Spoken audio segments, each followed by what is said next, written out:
it never ceases to amaze me that Amy Goodman has never done a segment on her Democracy Now! Show about the JFK assassination. All right, she did do one segment on RFK featuring John Pilger and the RFK Must Die video, where Goodman tries to get Pilger to change his story on the shots he heard fired. And her 9/11 coverage usually is limited to lies about the dust at Ground Zero. I guess I should not be amazed. Well, yeah, like I said, this is a complaint that I have about the so-called new media, the new liberating media that is supposed to liberate us from the old media, is that somehow they can't bring themselves to tell the truth about these cases, which, in my opinion, go to the very heart of what has happened in this country. And if you're not going to tell the truth about these cases, or about things like 9/11, and if you're not even going to allow people to dig into it, then how different are you from the old media? And this is a question that I've asked more than once.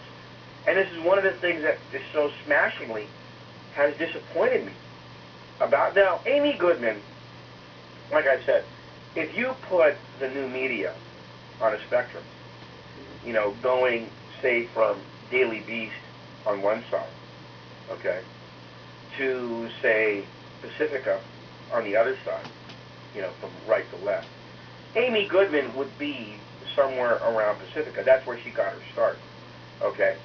So some of the stuff she does, I think, is actually pretty good, all right? But somehow she has these blinders on. And what's even worse, of course, is sometimes she actually bushwhacks these people. Like, for example, the show she did with David Ray Griffin. She had Chip Brelet on. Now, Chip Brelet, if you know anything about him, is one of these guys who attacked Fletcher Friday when JFK came out, all right? And he's also, Lisa Pease has dug up some interesting stuff about him, that Chip Brelet was actually a protege of James Angleton, okay? So Chip Brelet is a pretty suspicious guy. So to put him on a show to bushwhack David Ray Griffin tells you a lot about Democracy Now!, you know, plus the fact that she's never done any kind of real exposés on any of these other scandals. See, clearly, what she wants to do is stay in good with what I call the limousine liberal class that supports things like her show and Pacifica and things like that. You know, the rich people on the west side in L.A. or the Beverly Hills crowd, that kind of thing. You know, and these people do not want to clutter up their mind about, you know, things about RFK and 9/11, etc. You know, and they want to, like, you know, talk about the terrible things that, say, George Bush did in the Third World or Indonesia, and you know, and that's fine. I don't have any problem with that. When we were doing Probe, me and Lisa did a lot of work on Indonesia. It's a very, very interesting history that is touched upon by the Kennedy assassination.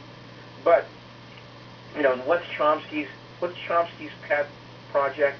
Oh, East Timor. East Timor. Chomsky wants to talk about East Timor all the time. Well, okay, that's fine. I don't have any problem with that.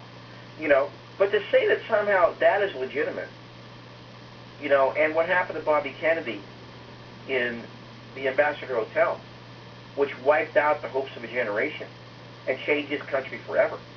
Somehow that is not. And it's not enough to say you're not interested, which is what people like Amy Goodman and Chomsky and Coburn say.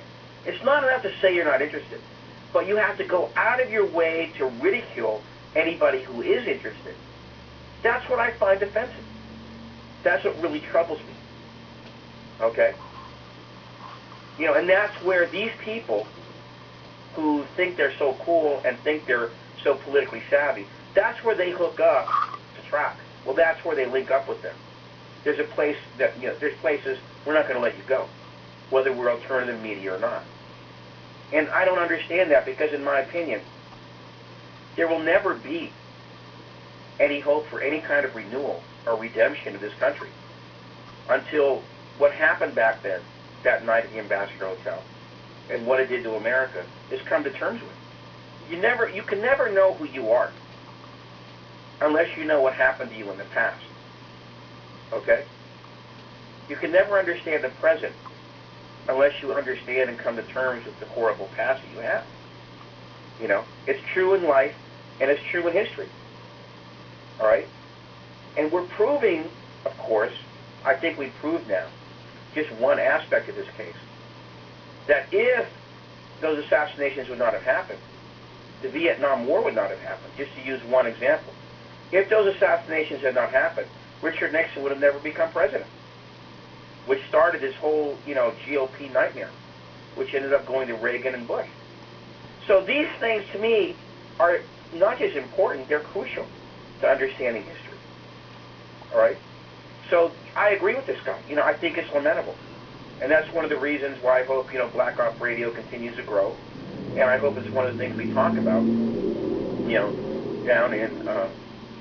down in Hawaii.